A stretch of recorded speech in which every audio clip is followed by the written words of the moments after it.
উচ্চ মাধ্যমিকের আইসিটি বন্ধুরা, আজকের ক্লাসে তোমাদের স্বাগত। বেশ কয়েক বছর আগে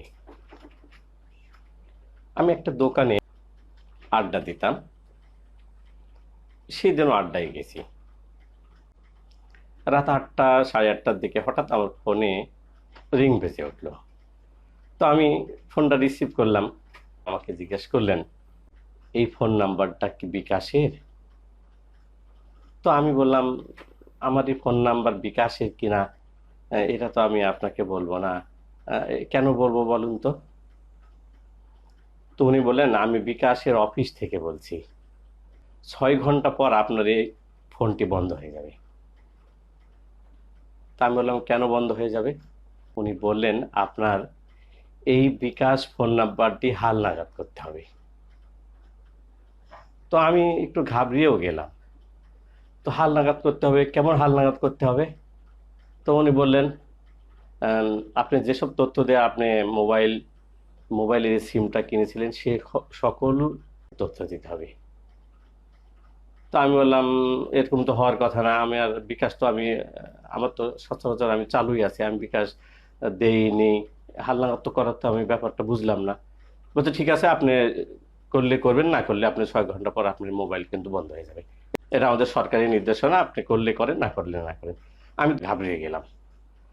তো ঘাবড়িয়ে যাওয়াতে, এবং এরকম তর্কও হচ্ছে, আরো তর্ক হলো তার সাথে। তো আমার একটু করে ভাবনাও আসছে, এটা তো হওয়ার কথা না। আবার চিন্তা করছি, অফিস থেকে যখন বলছে তখন হতেও পারে। তো আমার বড় ভাই, যে ফটোকপির দোকানে আমি বসে আছি, ওর বড় ভাই জিনিসটা আঁচ করতে পেরেছেন যে আমি কারোর সাথে বিকাশ নিয়ে কোনো কথা বলছি হয়তো, এবং উনি বুঝেও গেছেন আসলে। তখন উনি বলছে, কি বিকাশ কোনো অফিস থেকে রিং করেছে নাকি? আমি বললাম, হ্যাঁ, বিকাশ থেকে একজন ভদ্র রিং করেছেন, আমার এবার ফোন নাম্বার নাকি হালনাগাদ করতে হবে। তো আমার ওই বড় ভাই আমাকে বললেন, দেখি আমাকে ফোনটা দিন।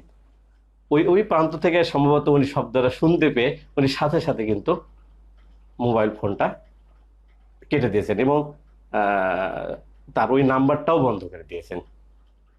শিক্ষার্থী বন্ধুরা, যে পদ্ধতিতে ব্যবহারকারীদের ধোঁকা দিয়ে তথ্য বের করে নিয়ে আসা হয়, সেই পদ্ধতিকে বলা হয় কি? ফিশিং।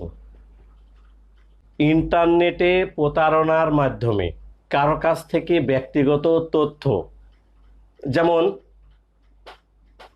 তার নাম, তার পিতার নাম, তার মাতার নাম, তার voter ID number, mobile number, password, যে কোনো আইডির পাসওয়ার্ড অথবা পিন নম্বর সংগ্রহ করাকেই কিন্তু আসলে ফিশিং বলে। তো আমরা সবাই নিরাপদে থাকি, ভালো থাকি, সুস্থ থাকি, এই কামনায়। আল্লাহ হাফেজ।